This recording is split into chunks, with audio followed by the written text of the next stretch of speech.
po ng Panginoon na merong naaapi, merong nakakawawa. Kaya ang utos sa Exodus 22:21 to 22, do not mistreat an alien or oppress him. Do not take advantage of a widow or an orphan. Huwag daw tayong mang-aapi ng mga mahihina na ngayon ay kinakatawan ng mga foreigners na wala silang kamag-anak, wala silang support system, walang magtatanggol sa kanila, o kaya ng mga balo at ng mga ulila.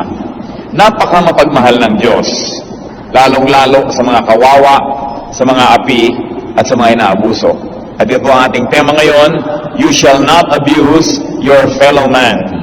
Dapat hindi nang aabuso ng kapwa-tao. Aming Diyos, salamat at kayo Diyos na maibigin, Diyos na makatarungan, at Diyos na kumukupkup sa mga kawawa. Turuan niyo po kami na magkaroon ng pananaw gaya ng inyong pananaw. Turuan niyo po kaming matuto mula sa inyong mga salita at ang aming buhay maiayon namin sa iyong kalooban. Patawarin mo po kami sa aming mga kasalanan, linisin niyo po ang aming mga karumihan, punan ang aming mga kakulangan, at bigyan kami ng kakayahang maunawa kayo. Kayo po ang maging tunay na tagapagsalita. Tuntungan ang inyong paa at kalwalhatian ang inyong lingkod at mapaglingkuran ang pangangaral ng salitang sa inyo magmumula. Nawa, payamanin niyo ang aming isip at linisin ang aming espiritu. Itaas niyo ang inyong pangalan lamang at hanguin kami sa aming mga kamangmangan at hanguin kami mula sa aming mga pagkakamali. Speak with power and majesty, walk in our midst, dispense blessings to your people, glorify yourself, O God. In the name of Jesus, our teacher, we pray. Amen. Ayaw na ayaw po ng Panginoong Diyos ang nang-aabuso ng kapwa. What are some forms and some ways of abuses inflicted on our fellow men? Marami, subalit nais nating suriin ang ilan at tingnan ang ating mga sarili kung tayo po ay may pananagutan sa ganitong bagay. Isang uri ng abuso is abuse of authority. Naging topic natin yan kamakailan. Abuse of position. By whom? By elders. Siyempre, ang pwede mag-abuso ay may kapangyarihan, yung may mataas na ranggo o kalagayan. Mga nangunguna, mga nakatatanda, at maging mga magulang. Ephesians 6:4, fathers, do not exasperate your children. That would be a form of abuse of authority. Habang ang karamihan naman talaga at higit na nakararami ng magulang ay mapagmahal, mayroong mga ilan-ilan na abusado rin sa mga sariling anak. At habang ang isang tao ay maaaring mapagmahal na magulang sa ilang larangan ng buhay, maaaring may larangan din ang buhay ng tao rin yun na abusado sa sariling anak. And one way is to abuse one child in favor of another. Kung ang mga magulang po ay may favoritism, naabuso ang isang anak para sa ikagiginhawa at ikabubuti ng isang anak naman, at yan ay hindi marapat kahit mga magulang ang nangaabuso. Sapagkat napakahirap tanggihan ang pang-aabuso ng sariling magulang, kaya dapat ang magulang ay mapagbantay, baka umaabuso na siya. Baka yun namang medyo malakas ay sobra na niyang pinahihirapan para doon sa medyo mahina-hina. Baka yung meron ay sobra na niyang kinukuhanan para doon sa wala, na kuminsan ay kaya naman wala ay dahil sa katamaran at kapatuganan at na-spoil na ng magulang. This is a form of abuse. Another abuse of authority is abuse by rulers. Kung yan may mga monarch, o kaya elected officials, o kaya ay basta't mga may kapangyarihan na mamumuno. As can be seen nearly everywhere around the globe, there is abuse of rulers. They betray the trust given to them by the people that put them in power. Another abuse is abuse by overseers, even in the context of the church systems and religious organizations. Nakakabalita po tayo ng napakarami mga abuso, maging ng mga pastol na dapat ay nag-aalaga sa kanilang mga nasasakupan. Titus 1:7, since an overseer is entrusted with God's work, he must be blameless, not overbearing. At bakit may ganitong mga regulasyon? Dahil may mga paglabag dun sa diwa ng ganitong kautusan, kaya nagkakaroon ng mga kautusan. 1 Timothy 6:8, deacons are to be men worthy of respect, not pursuing dishonest gain. Napakarami po ng mga pag-abuso, pati ang mga disciples ng Panginoon ay may mga tendency mag-abuso, nagko-contest kung sino uupo sa kanan at kaliwang panig ng Panginoon doon sa presidential table, kung sino ang magiging mas dakila pagdating ng araw. Kaya ang sabi ng Panginoong Jesus sa Mark 10:42-43, you know that those who are regarded as rulers of the Gentiles lord it over them, and their high officials exercise authority over them. Not so with you. Nililinaw ng Panginoon na hindi kayo mamumuno tulad ng pamumuno ng mga taga-sanlibutan. Kung guys yung mamuno dito sa ating kapatiran dahil ang akala nyo yung magagaya ninyo, mga pag-aabuso ng mga namumuno sa iba't ibang mga structures of power. Halimbawa ay sa pamahalaan, nakakamali kayo, hindi ganyan ang patakaran sa kapatirang espiritual. Another abuse that we inflict on fellow men is abuse of relations. Personal relations, legal or official relations, even corporate relations. Napakaraming nangaabusong kapatid, kamag-anak, pinsan, bayaw, hipag, kababayan. Napakaraming nag-aabusong kaopisina. Oras lamang na na-identify ang isang tao with a powerful personality, itong na-identify na to, marami ng abusong gagawin. Akala naman ng mga pumapayag na mga abuso siya, yun may blessing nung nakakataas, kaya hindi na lang kumikibo. Kaya po kung ang isang tao ay may mataas na posisyon, ay maingat na maingat siyang hindi siya napaperceive o kaya ay napagbibintangan na napakaraming mga kaibigang malalapit na kanyang basta lang pagbibigyan ng mga kaibigan na ito kahit anong asal at kahit anong gawin. Sapagkat oras na kayo na-identify as close to power or to the powerful, many people will give way to you though you're abusing. And so to prevent this, powerful people have to be watchful as to who is identified with them. Because many people will abuse, lalo mga kamag-anak. Mga mag-anak na hindi naman nakipagpuyat sa iyo nung nag-aaral ka hanggang hating gabi. Mga kamag-anak na hindi naman nakipaghirap sa iyo nung nagtatanim ka at nagpapaunlad ng iyong isipan. Mga kamag-anak na hindi naman nakiluha sa iyo sa mga kalungkutan mo sa pag-iisa, sa paghahanap buhay, pero gusto lahat kaparte sa iyong kita. Mga kamag-anak na gusto ay kasama sa iyong kapangyarihan. Pinsan ko si Mayor, hindi naman siya yung ibinoto ng tao, ay hahara-hara at nagpapark kung saan-saan na bawal, mga abusadong kamag-anak. Kaya dapat talaga walang kamag-anak, walang kapakapatid, walang kaibigan pag may kapangyarihan. Of course, I'm reminded once more, and I have told you about this king several times, this king of France, who as a child had a very close friend. At nung siya naging hari na, if I'm not mistaken, this is Louis XIV. Nang siya naging hari na, ay yung kanyang kaibigan ng kanyang kababata ay merong gustong pabor na hinihingi sa kanya, na ibig sabihin, kailangan may mga masacrifice sa ibang tao para ibigay niya yung pabor dito sa kanyang kababatang kaibigan. At hindi niya pinagbigyan. At sabi ng kaibigan, I thought you were my friend. At sabi ng hari, the king has no friend. Hindi ibig sabihin that the king is snobbish, that the king is unreachable, but that in terms of disposal of his duties, in terms of being king and governor, he will not give special favor to anybody called friends. Sabi niya, the king has no friend. Kaya napakahirap nung namumuno ka, hindi ka maaaring makipagpalagayang loob at makipagkabigan sa marami. Kasi yan ang pupunta sa'yo ng hating gabi, yan ang pupunta sa'yo, bubulong-bulong sa'yo, may kailangan siya, may ipapaapi, o may naapi siya na gusto niyang mapagtakpan ng kanyang mga pang-aapi, at kailangan niya ngayon yung siya ipanigan ng makapangyarihan. So if you have any power at all, be wary of your relatives, be wary of your friends, because you might be tempted to betray God's trust. And sometimes, it comes in the form of the people's trust. So abusive relations can come into misrepresentation. Pinadala ko dito ng kuya ko, ibigay mo daw sa akin ng ganon, yung pala hindi.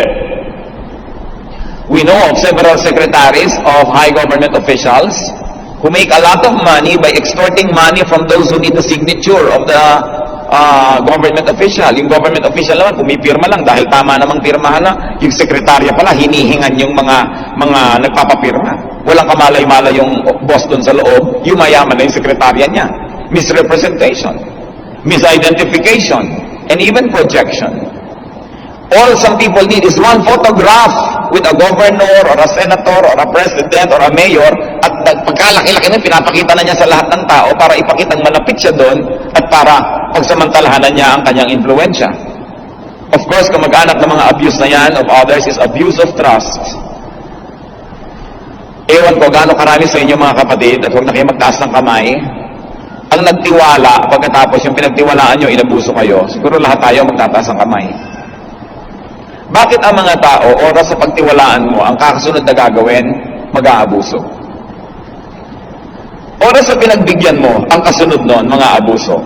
Kahit ang mga empleyado, bigyan mo ang mga empleyado ng mga privileges, mamaya, duty mo nang ibigay yon.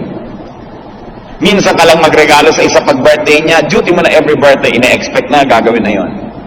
Pagtiwalaan mo ng susi ng bodega ang isang empleyado at mamaya nanakawan ka. Pagtiwalaan mo na pwede niyang puntahan ang iyong refrigerator, mamaya ang dami na niyang dinudukot-dukot. Iwan mo ang iyong bahay, at pagka hindi naman yung bantay mo, doon pa sa kama mo nakahigat, naka-aircon pa. Ang pag-aabuso ng tao, alam niyo po nung araw, galit na galit ako sa mga employer na sobrang higpit sa mga empleyado. But I look at it both sides now. Dahil maraming mga tao, ang kilala lang nilang turing ay yung higpitan mo. Oras na hindi mo hinigpitan, hindi mo binantayan, hindi mo sinukat, aabusuhin ka. Subukan nyo ang mga pagawaan na walang bandy clock. Pagka hindi naman mga tananghali lahat ang dating ng mga yan, hanggang hapon na dadating, hanggang hindi na dumating. Pero parusahan mo, bawasan mo ng sweldo, pag 10 minutes late, naku, mabilis, masakidlat kung dumating. Maraming mga tao, hindi nila gusto iginagalang sila. Ang gusto nila, sila ay pinagmamalupitan, sinusukat, pinapagalitan, para lang mag-behave. That's why this kind of privileges must be earned. Noon, galit na galit ako sa mga may-ari ng mga kumpanya, at some of them I knew, na pag may mga fast food sila, may konting maligwak, salary deduction yung empleyado. Pag hindi mo pala sinalary deduction, timba-timba na yung lumiligwak, at wala siyang pakialam. Kababait, pagka mga ano pa lang, temporary, subukan mong i-permanent, bukas magwewelga yan. No? Abuse. So, sabi sa Titus 2:9, teach slaves to be subject to their masters in everything. Magtataka kayo, bakit parang hindi nag-i-speak ang Gospels, ang Bible, against slavery? Nung panahon po ng Panginoong Hesus, better off ang mga slaves kesa sa mga free peasants. Ang mga slaves ay pinapakain ng amo nila para pakinabangan mabuti, kaya tinitiyak na makakain yan dahil binili ang slave, binayaran yan, baka hindi pakinabangan, tiyak nakakain yan. At ang mga slaves sa Israel, after 7 years, are free. At kung ang amo pa nga nun ay may citizenship na maganda, pag naging free ka, magiging sa'yo yung citizenship niya. So, hindi masyadong tinuligsa sa Biblia yung slavery, dahil mas busog noon ang mga slaves kesa sa mga peasants who were free men na talagang abuse of trust. It's important that we be trustworthy. Luke 16:12, if you have not been trustworthy with someone else's property, who will give you property of your own? Mga empleyado na binibigyan mo ng pribilehiyo, aabuso. Bigyan mo ng kaprasong gasoline allowance, mamaya pinapasya na yung buong mag-anak at barangay, charge to the company. Bigyan mo ng representation allowance na dapat niyang gastahin sa mga kliyente ng kumpanya, pati debo ng anak niya naka-charge sa representation. Pag-aabuso. Kaya ang maraming mga dapat ay mga mapagbigay pa ng mga employer, hinihigpitan na lang nila. Huwag mong bantayan yung mga tauhan mo sa bahay, tulugan ng tulugan. Walang ginagawa. Pero pagdating mo, para mga bubuyog, ang bibising gumagawa, magtataka ka kung maghapon sila ganito kabisi, hindi dapat ganito karami ang bahay. So isang malaking palabas, sa harap mo lang nila ginagawa, at akala naman nila nakakalusot sila. No? Akala naman mga empleyadong pagdating mo sa office, punong-puno ng mga papel ng mga mesa, nakakalusot. Kasi sa pagmamanage, tingnan mo lang yung results, anong mga bunga ng ginagawa nila, kahit hindi mo tingnan yung gumagawa, malalaman mo, meron ba siyang performance. Another abuse is abuse of kindness. Mga pinapautang na ayaw magbayad. Bakit ang mga nangungutang, ubod ng amo at bait pag nangungutang, at matapos mautangan ka na, naninigas ang leeg, hindi ka makita. Hindi ka man lang batiin. Hindi man lang sabihin sa'yo, saka na ako magbabayad pag puti ng uwak. Wala. Ikaw pa ngayon ang mag-aalala, nakalimutan na kaya niya. At ikaw pa ngayong nagpautang at tumulong sa kanya ng panahon ng kagipitan, ang hirap na hirap ang loob kung paano ka maniningil, kung paano ka magsasabi. Abuso. Abuse of kindness can also mean abuse of hospitality. mga overstaying guests. Alam niyo po, ang tao, bisita lang for 24 hours. After that, hindi ka na dapat umaarting bisita. Hinuhugasan mo na yung platong pinakainan mo. Kumukuha ka na rin ng pagkain doon sa mesa at nakikihain ka na rin at nilalabahan mo na rin yung damit na hinuhubad mo. 24 hours ka lang dapat bisita. Yung iba, 24 days. Sabi nga sa Romans 13:8, let no debt remain outstanding. Kahit anong utang yon, kahit utang na loob, bayaran. At kung tayo po'y mahilig maging bisita mismo tayo, tandaan nyo yung policy to be welcome. The shorter the visit, the more welcome. No?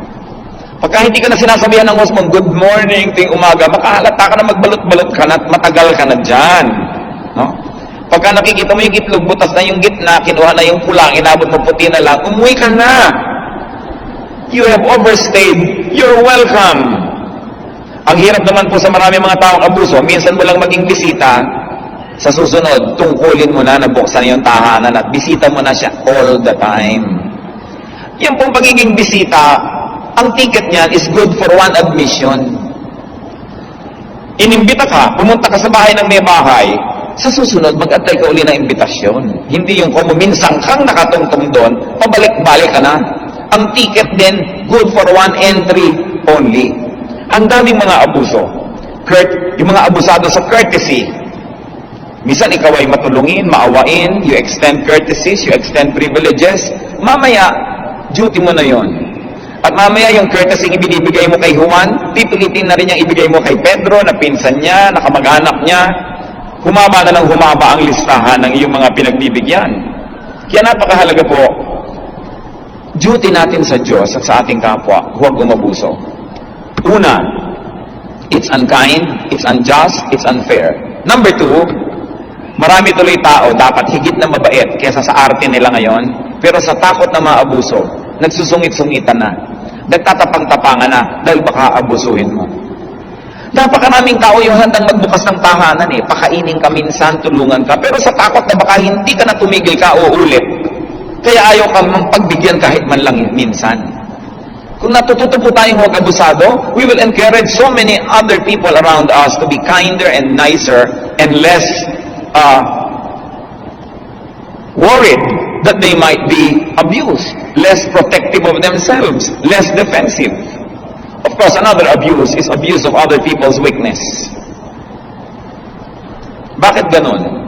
Pag nalaman mo ang weakness ng isang tao, kadalasan, gagamitin mo yung alam mo na yon para siya ay mapagsamantalahan. The abuse of one's poverty. Kawawang-kawawa, yun pa ang lalong kakawawain. Abuse of ignorance. Sapagkat walang alam ito, walang malay, siya pa ngayon ang aking dadayain. Kaya hindi nyo malaman kung kaninong halimaw humihiram ng kaluluwa, yung mga illegal recruiters. Alam na alam mo, nag-a-apply itong taong to go abroad. Kasi hirap na hirap sa buhay. Alam na alam mo na nangungutang lang o nagbebenta o nagsasangla para makapagbayad ng fee. Alam na alam mo ang hirap na dinaranas. At alam mo rin ang kanyang kamangmangan na hindi siya marunong na mag-check at lahat-lahat. Tapos pagsasamantalahan. Wala pala, pagbalik mo wala na yung opisina. Fly by night, lumipad na noong gabi. Saan kaya nga ang halimaw humihiram ng kaluluwa?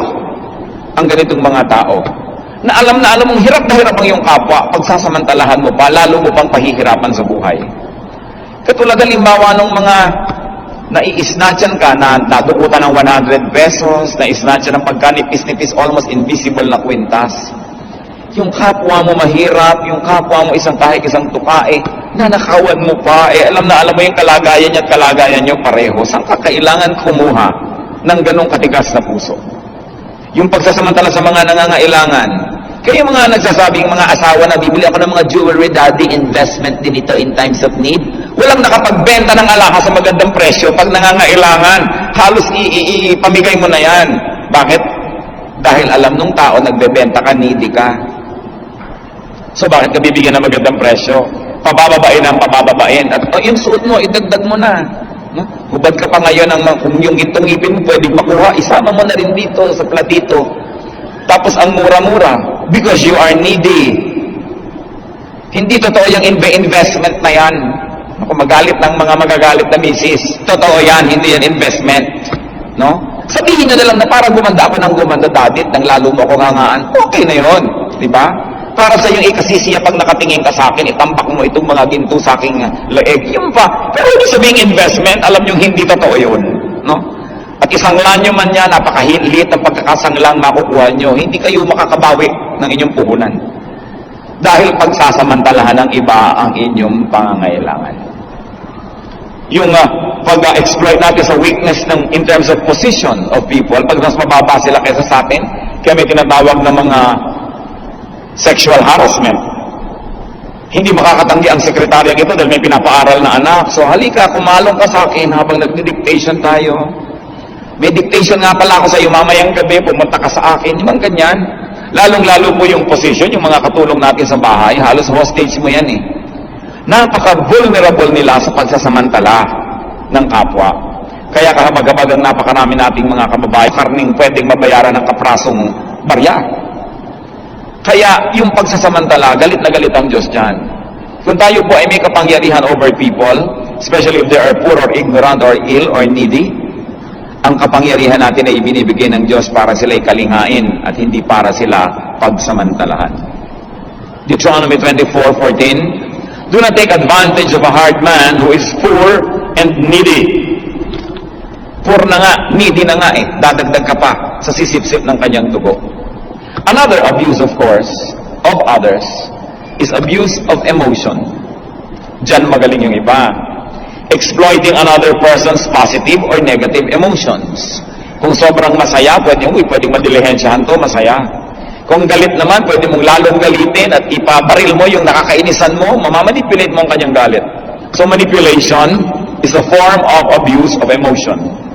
1 Thessalonians 4:6, no one should wrong his brother or take advantage of him, especially his emotion. At meron pa pong isa, under abuse of emotion, yung blackmail. Di ba mahal mo ko? So si boyfriend, sasabihin kay girlfriend, di ba mahal mo ko? So kung mahal mo ko, halika tayo magbiglang liko. So kung ayaw ni babaeng hindi magbiglang liko, hindi mo ako mahal. Ito namang si babae, papatunayan nga mahal siya. O sige na nga, para mapatunayan ko. Ba't yung papatunayan? Ano kayo sira? Sabihin mo, ba't ako magpapatunay? Di ikaw. Kung talagang gusto mong patunayan mong mahal mo ko, ba't di mo ako igalang? Bakit ako ang magpapatunay? Nabaligtad yata yan. Si Delilah, ganyan ang gimmick niya kay Samson.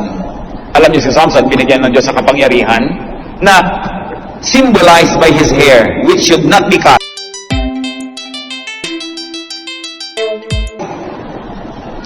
So, okay lang alagaan mo yung mga kapatid mo dahil bili ng namamatay mong magulang.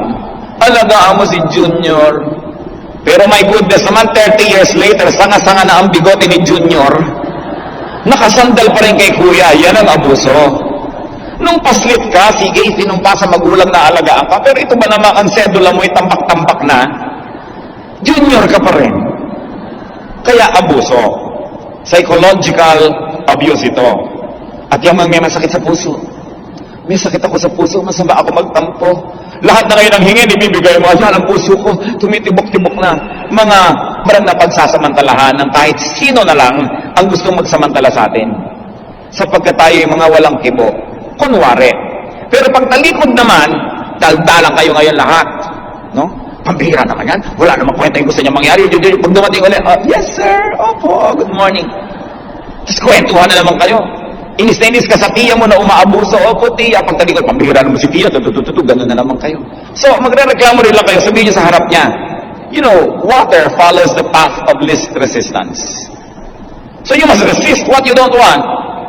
At alam niyo, iiwas yun. Nahahanap ng iba.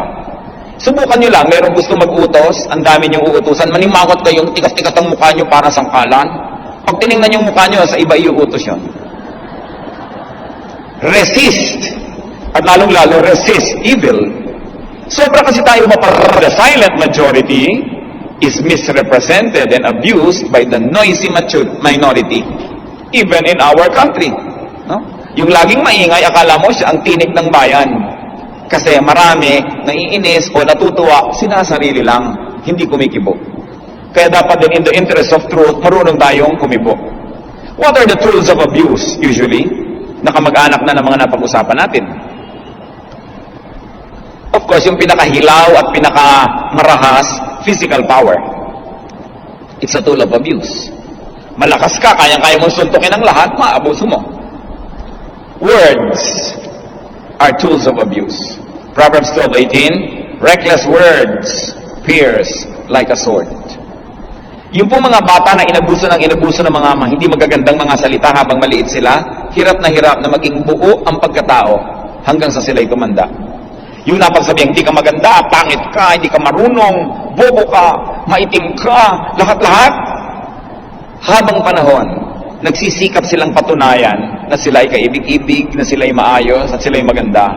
Nagkakaroon sila ng bitterness at walang agenda kundi maghiganti. Galit sa mundo, galit sa lahat.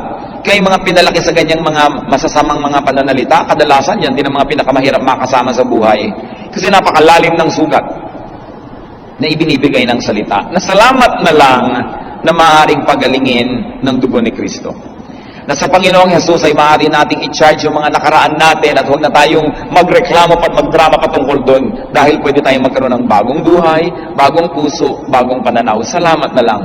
Pero kahit pa nga magsasabing Christian sila at laging may dalang Biblia ang kilalaki, yung iba hindi pa siguro nila natitibdib ang ibig sabihin ng magpatawad, yung pag-ibig ng Diyos. Kaya dala-dala pa, kim-kim sa kalooban, yung mga bunga ng mga masasamang salita. Don't abuse people with your words. Noong isang linggo po ay ako'y pumunta sa isang patay at mahigit 50 taon na mag-asawa yung couple na ito. At yung lalaki ang namatay. Noon daw may karamdaman na ito, sabi nung babae, sinasabi sa akin, nung yan ay malala na, sabi ko, awayin mo naman ako. Sabi ko, bakit po? Eh yan din ang tanong niya, bakit ko gustong awayin niya ako? Sabi, awayin mo naman ako. Kasi, baka mamatay ka na. Sobra akong mahihirapan kasi ang buti-buti mo sa akin. Galitin mo man lang ako kahit konti na meron man lang ako dahilan para tumigil lumiyak. Kita niyo yun? Kasi alam mo, sabi niya, mahigit 50 taon silang mag-asawa. Ni minsan, hindi sila nagpalitan ng masamang salita. Ni minsan.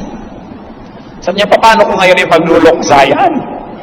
Sabi ko, well, huwag niyo na ipagluksa. Ipasalamat niyo na hindi kayo nagkaganon. Ipagpasalamat niyo na kahiram kayo sa Diyos ng asawang mabuti. At natibihan ko po, naging mabuti sa inyo dahil mabuti rin kayo sa Kanya. Kasi kung mabuti man siyang lalaki, kung wala kayong ginawa kundi magbunga after 10 years, manununtok na rin yan. Diba? Dahil nainis na. So ang kabutihan, sagutan yan cooperation. You bring out the best in another person or you bring out the worst. Kaya mga kapatid, kung tayo po'y laging sabing namin, kahit sa kayo magpunta, may nakakaaway kayo. Kahit sa kayo magpunta, may nakakasira. Huwag silang pagbintangan ninyo. Baka sa behavior nyo, merong isang bahagi na walang ginawa kundi palabasin yung halimaw sa kanya, imbes palabasin yung mabuti sa kanya. What do you bring out in others? What do you provoke them to become is your responsibility. So there's such a thing as physical power, there is such a thing as psychological power. Katulad nga ng sinabi natin, yung power ng mga may sakit sa puso, yung mga power ng mga naghihingalo, yung mga power ng minamahal mo sa buhay, malakas yan. At kahit power ng mga employers, yung lang na takutin mo ang mga taong tatanggalin mo siya sa trabaho, wala siyang bonus. Ephesians 6:9, Masters, do not threaten them, referring to workers.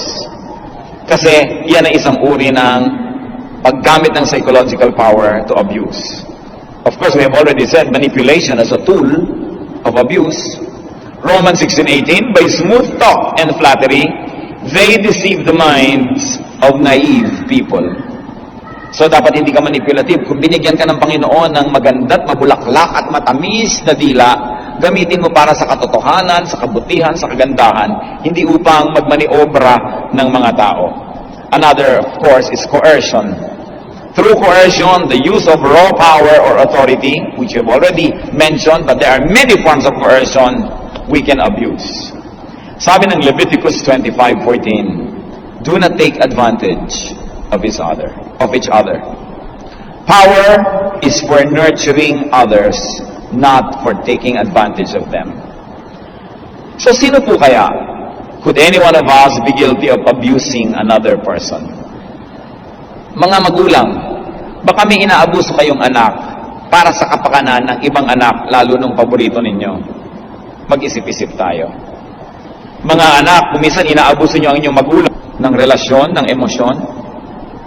Nag-aabuso ba kami ng aming kapwa? Tunay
ng mga mana, mga hatian ng mga bagay, may nang-aabuso. Aanin natin ang salita ng Diyos. Aanin natin yung pananalig sa Diyos kung di natin susundin. Mamuhay tayo ng ayon sa kagustuhan ng ating Diyos. Reviewin natin kung meron tayong inaabuso at magpasya tayo ngayon din. Tigilan ang pang-abusong ito. At kung maaari pang suklian natin sila o bayaran, gawin yan. At kung may umaabuso sa inyo, pag-aralan niyong tanggihan. Hindi masamang tumanggi sa nang-aabuso. Pag-aralan din natin magpatawad dun sa hindi na natin masisingil pa at matagal na natapos na nang sa ganon maghilo